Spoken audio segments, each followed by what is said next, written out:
So the first one, the body, is based on these body prints that I was doing with my late husband, Peter. And this was probably 8.5 years ago that we were doing this on a very large piece of glass with their monoprints. I'm a printmaker, so they're monoprints basically.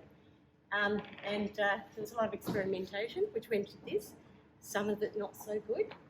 There was some accidents that happened along the way, but finally got the right recipe for the ink to make it work in the right way. So this is one of the earlier ones that I did, and there was a whole lot of different things that we were doing to try and get a print of the exterior of the body, but a print that gave a sense of what was also underlying of the interior of the body. So these are sort of very much like scans, and they were done during a time where we were looking at a lot of scans, and there's probably a lot of people in the room now who have undergone many CTs, many MRIs or X-rays.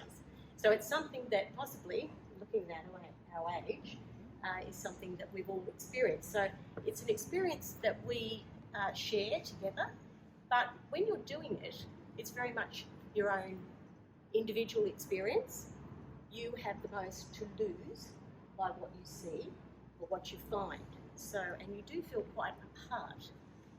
So this was something that Peter and I sort of looked at together. We looked at his scans.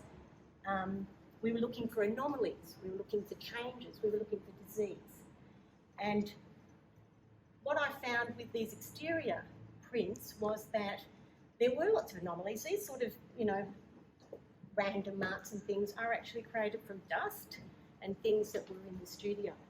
And I was very painstakingly in the beginning trying to get rid of all of this, and then I thought, this is crazy, it's never going to happen. And actually, it's that random, that accidental mark making that was possibly the most interesting that came out of this. So these sort of little spots and marks and things that you weren't expecting did give a sense of all of those anomalies that are in the body anyway. Some of them dangerous, some of them not. It's that sort of feeling of nature. There's no escape. And it's me, because I was there. It's Peter's body, but we are, average middle-aged bodies. There's a little chub there. So there's nothing sexual about these images. In fact, quite the opposite, which a lot of scans are. They're very medical. Fiona might even say they're brutal, really, in the way that they do them, the way that you are in the machine. I've just recently had MRIs, so I know how awful it is to sit in one of those machines, to go through that, to try and stay still, to know that you are being exposed inside and out. So I was trying to capture that in this. So the double-sided head is that sense of not knowing where to look, and it's actually quite difficult doing these. They're not easy to do, these body prints, getting up and getting down and whatever. But the whole,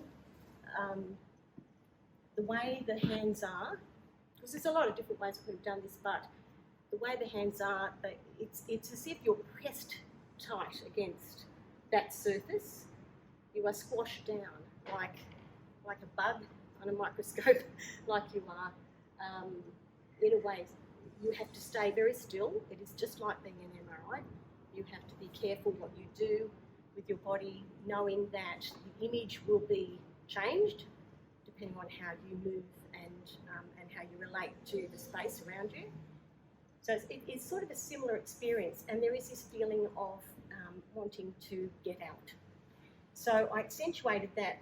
Originally, these were going to have the scans or the lines, this kind of continuous line representing the way the scanner works, that constant looking at every little individual part underneath each of those lines.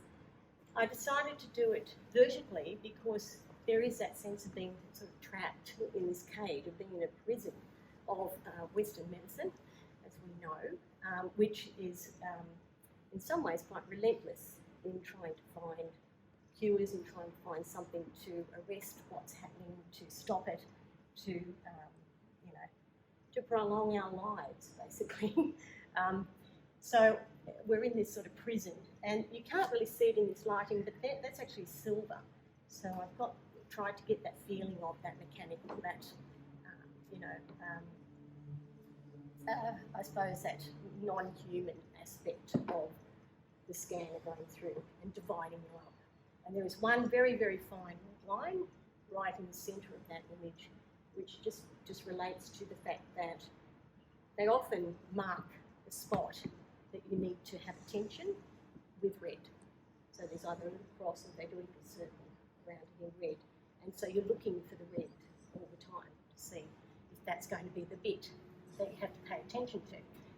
So this is one of a much bigger body of work, which includes prints that, Pete, my late husband, was involved in. He was very, very good-natured to be part of my mad art scheme at the time. But it was actually, he really wanted to do it. I was already doing it, but he wanted to be part of it because I think it, gave me something to do. It was quite a bonding experience. It was fun. We had a lot of laughs because it was very hilarious being covered in blue and naked, and various things that happened during that time with our current flatmate and the neighbours. So there's some lovely stories that came out of that experience. But I haven't actually been able to look at it for all this time. So I've only really just got them out, and I've only really been able to sort of process what it was we were doing and how that might relate now to, what I'm experiencing, what I realise lots of other people experience too. So this was the body being trapped, imprisoned, part of a series, but it does relate to some of these other drawings and monoprints that I was doing at the same time. And these are also things that I've brought out and re-looked at. So at the time I was doing a PhD and I was looking at drawing, and part of that I was doing some feminology drawing where I was looking at the action and the meditation using drawing, and so the whole experience of drawing itself and the value of that and the role of that to creativity. So that's what I was doing for my PhD, and part of that was looking at pareidolia, which was that whole idea of being able to see faces in maybe clouds or other random sort of objects and things, and that being a part or perhaps the beginning of creativity, which Da Vinci actually talks about using that as a device to start thinking about things, to being creative. But the thing that I found when I was looking at a lot of this pareidolia, and I was doing a lot of things with students, using things like squiggles and various sort of other random mark-making approaches, and getting students to try and get them to be more imaginative and to think about other things other than, the usual themes that students think about, was that what you do is you overlay whatever it is you're thinking about at the time. So we all have our themes, we all have our life interests that come in, particularly visual things that come in and over the top of other things. And what I found myself doing was I was looking at scans of skulls and brains at the time, and that is actually a lot of what I saw in these random pictures that I was making. I was seeing the themes that were part of my life at the time. So this one really looked like a skull, and I'm sorry, I actually have a printout of the original and you could probably be able to overlay your own ideas onto that and maybe not even see a skull. It's just that at the time, that's what I saw. I did add some, this idea of the lily being this, the lotus being this flower of contemplation, giving a little bit of hope to the image, really. But overlaid on this skull-like image that I saw, that I projected onto this, I've created the same sort of sense of this scanning, of using this line, repetitive line, where you're really only looking at this window. So the way I did this was that I just had a very large piece of paper with a square cut out. And so as I went over this, I was only ever contemplating on that one little section of that skull, very much like what it's like when you have scans. You never really see the whole thing in entirety. You only see little parts of it, and you're just scanning that one little part. And very much like Western medicine, which it divides you up into little parts, and no one really looks at the whole body. No one ever really contemplates what it is that is actually happening because it's just too complex.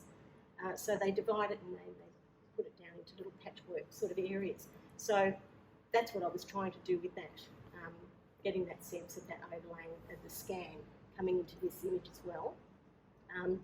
So the yellow is, it just felt like I needed to get that sense of sickness somehow. I started off doing some with like a bright green, or something that was almost like looking at that might be what is it when what is it with the slime or not slime, radioactivity, because it is actually about that. Yes, it's that whole sort of. So I started looking at lime green, but I think the yellow, this kind of sickly yellow feeling, was just something I was trying to bring into the works to get a sense. It's not crisp, and there was something else going on. So this is the mind, and that's looking at it, still physical, but then still thinking about how you're feeling and what you're seeing and what you're trying to look for. This one, I don't know how successful this is, but what I was trying to do with this one was to perhaps depart from the body and start looking at, it's not just about what you see, not just about what's in there internally and what's on the outside, it's actually about how you feel. And of course this is sort of where Western medicine comes in. It's really more about, they believe that you can overcome quite a lot of things by actually being positive about it and thinking about it, and taking control of whatever it is in your life, but also it also relates to sickness and illness. So I wanted to try and get the sense of the lotus, the contemplation, going down and being sucked down into this kind of primeval pond of life where we come from. There's a little bit of a reference to the skull here. I don't know if you can see that, but if you're used to seeing MRIs, you'll recognise that one where you just see the eyeballs. It's actually quite arresting when you see it. It's quite scary because you can see it's like one of those really horrific contemplations, of the skull and death. So the brains become the lily pads. So there's this sense of hope. There's this feeling of moving down into another worldliness, being sucked down. And once again, you really can't see that, but that's actually silver. So in different lights, you can kind of pick up the silver drawing of that. So it's sort of more of an other worldly feel to it.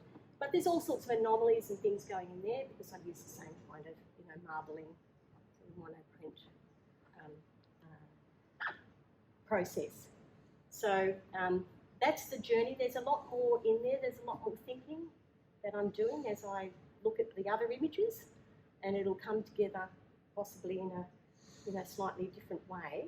But this is the beginning of looking at that, larger body of works and how that might have something to